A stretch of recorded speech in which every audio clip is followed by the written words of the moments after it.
বলে যে নবী শানে আল্লাহ 30 পারা কালামে পাক শরীফ নাযিল করলেন। সুবহানাল্লাহ।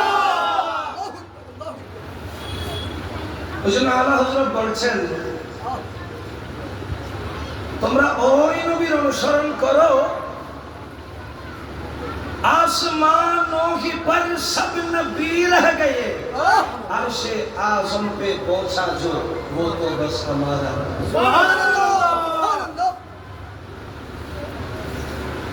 আল্লাহ হযরত বলছেন আমরা তো ওই নবীর অনুসরণ করার আল্লাহ আমাদের সৌভাগ্য দান করলেন যে নবীর উম্মত হওয়ার জন্য হাজারো নবী আকাঙ্ক্ষা করে বসেছিলেন। সুবহানাল্লাহ। সাইয়্যিদুনা ঈসা রূহুল্লাহ ওই আসমানে বসে বসে প্রহর গুনছেন কখন না জানি আল্লাহর দরবার থেকে অর্ডার আসবে আই ঈসা রূহুল্লাহ যাও চলে যাও এবার মুস্তাফার গোলাম হয়ে যাও। সুবহানাল্লাহ।